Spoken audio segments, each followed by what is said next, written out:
Okay, we're live on both.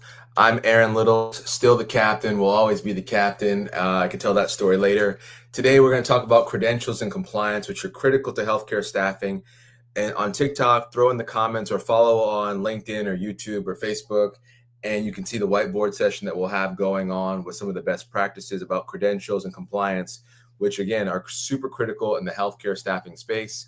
That's my biggest area of expertise, but obviously I've done a lot of other things. But besides that, I'll give one story. And I said, passports, please. So we were visiting one of my buddies. Was getting married in northern Washington State, and so I had the bright idea. I had to fly early because I was one of the in the party helping out, and my wife wasn't able to go at the time, but she was going to come a day and a half later. So I said, hey, why don't you fly into Canada because it's a little bit closer. I can just pop up there, grab you, and come back. Well, I thought that she could get an Uber like right to the border, and somehow the Uber dropped her off in the wrong spot or a taxi, whatever it was at the time. And so I drive to the spot where I think I can pick her up. They're like, "Oh, sir, you're not allowed to go into Canada because you're not Canadian." And I was like, "Well, I need to get my wife, and guys, don't push me. I need to retrieve my wife right now." And so there was a little scuffle almost at the border. It wasn't an international conflict, but I had to go to them and say, okay, I need to go get my wife. And they said, well, sir, you've got to go in that line over there. So I wasn't detained, but I was not allowed to go into Canada all the way. So turns out I was able to find my wife. I grabbed her, and then I, of course, got kind of turned around at the exit gate, and I was like, well, maybe we can go this way. And so I took a wrong turn. Then we were actually in Canada. And so now we're driving around. It's like, well, I don't want to be in Canada. I'm trying to go back to Washington State. So then I come back to the border and I don't have my passport still. So it's like, well, okay, what do we do here? And the border patrol is like, hey, you're an American citizen. I can't deny you entry because you're American and you got the right credential for that. So there I was without a passport, got into Canada, got detained, penetrated Canada, and then got into the US.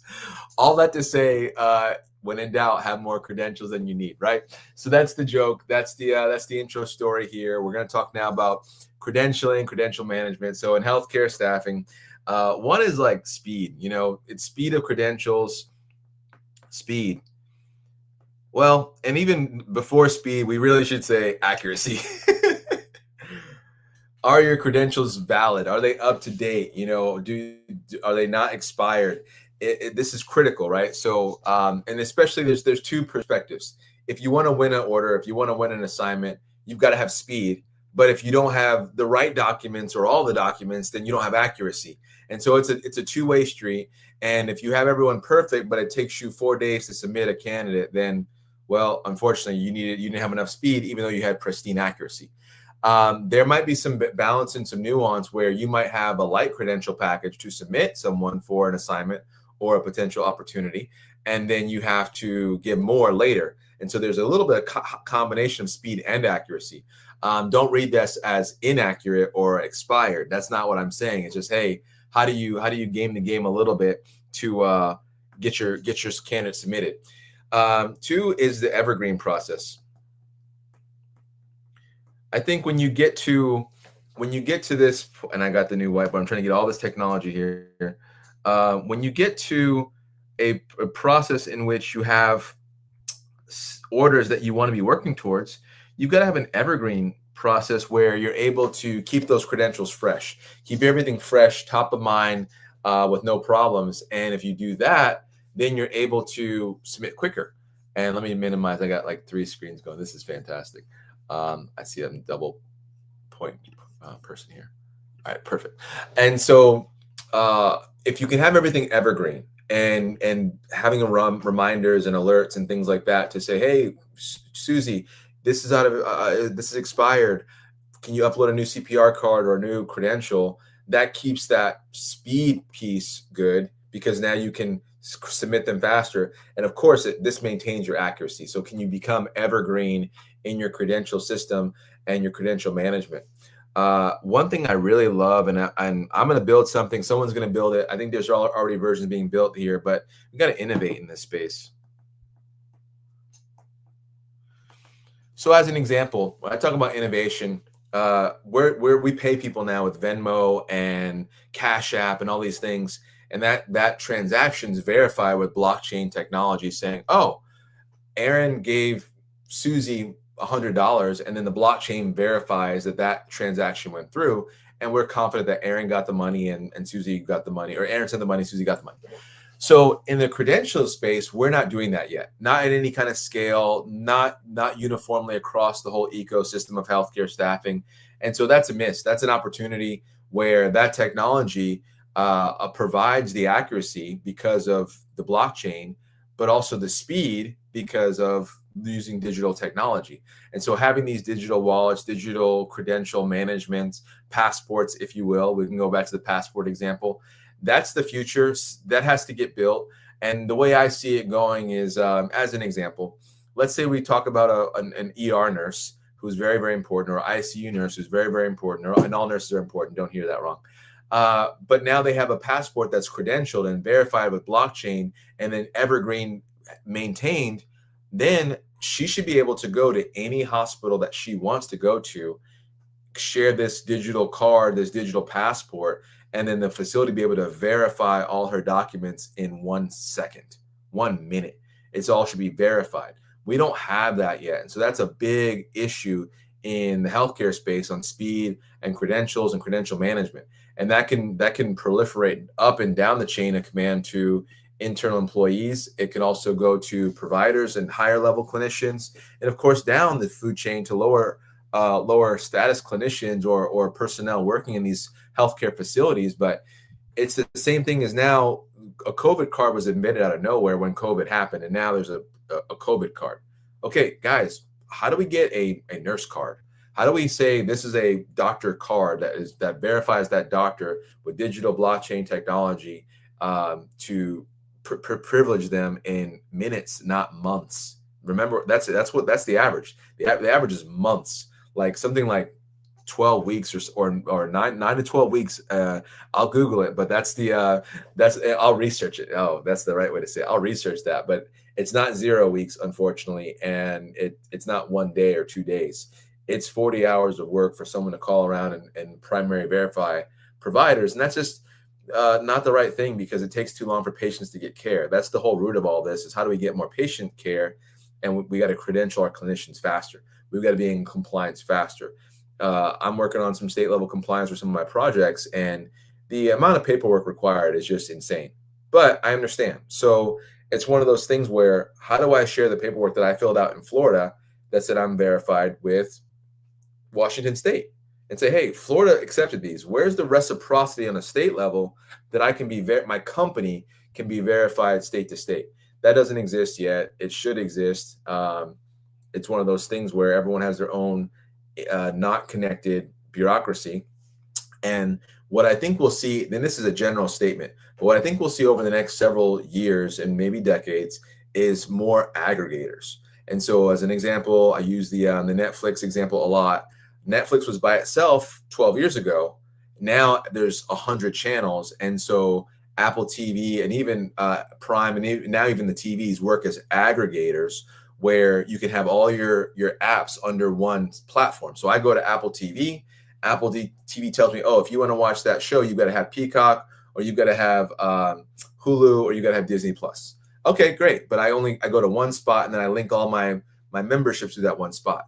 Similarly, I think there needs to be more aggregators out there to say, okay, I have an app for my staffing company and the hospital uses another platform. How do we integrate so that we can speed things up and then share data and not have to go and say, okay, sign up for this new portal or do this other thing and this other bureaucratic process, which slows down patient care. That's the number one goal here, is how do we speed up getting providers and clinicians to the setting that they need to go work at, and we all feel confident in their credentials and we feel confident in their work product.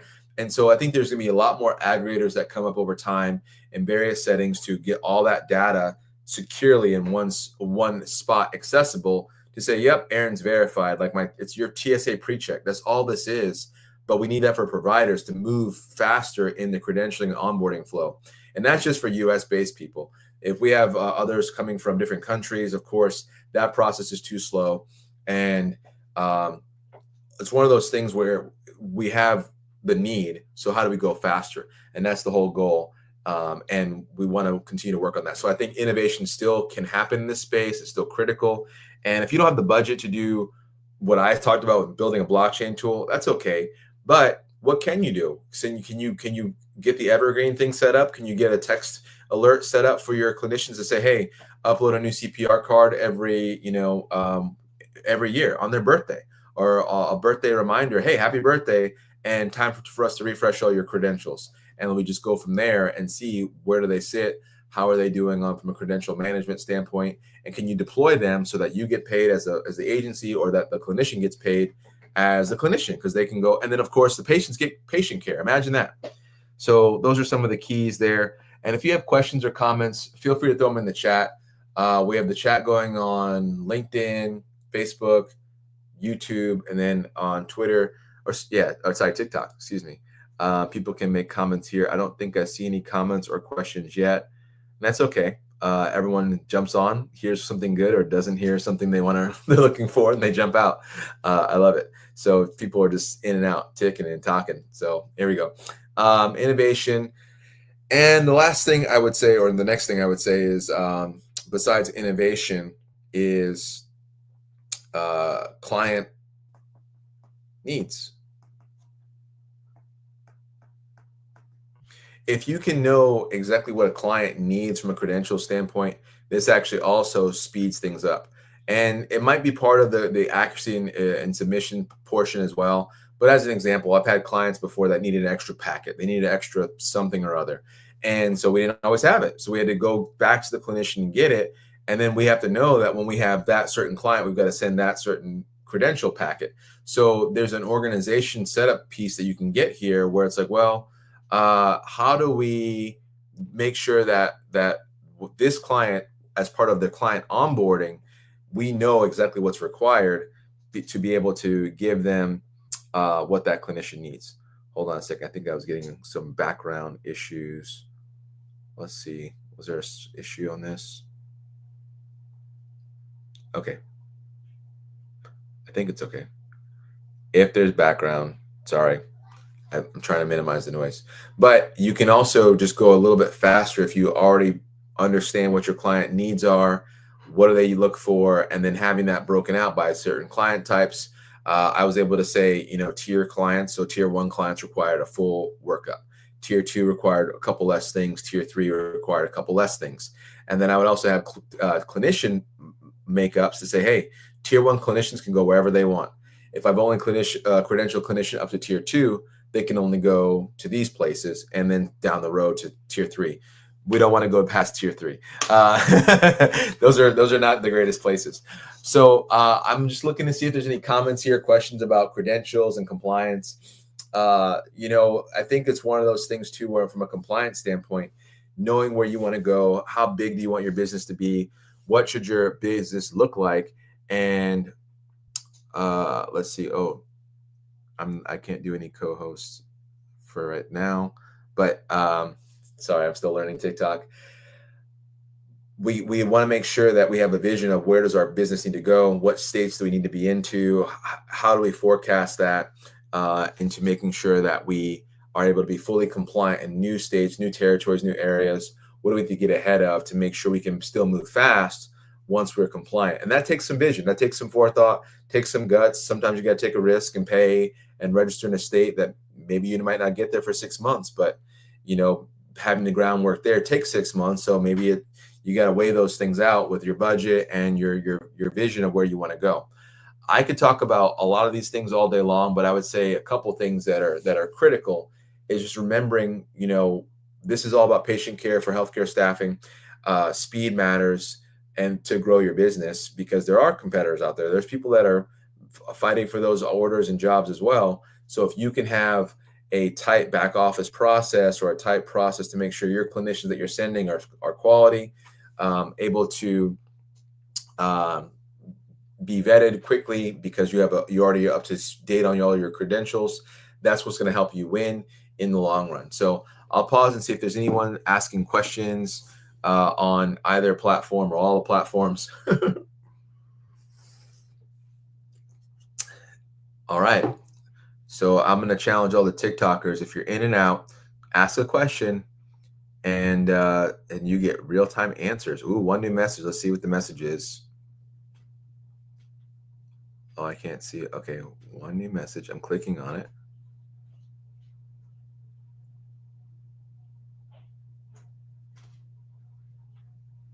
I'm waiting to see the message in TikTok.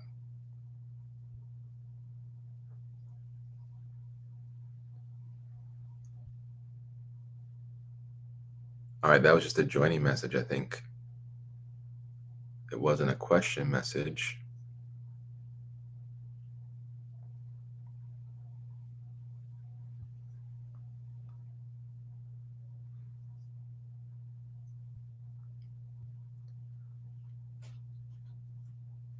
Awesome.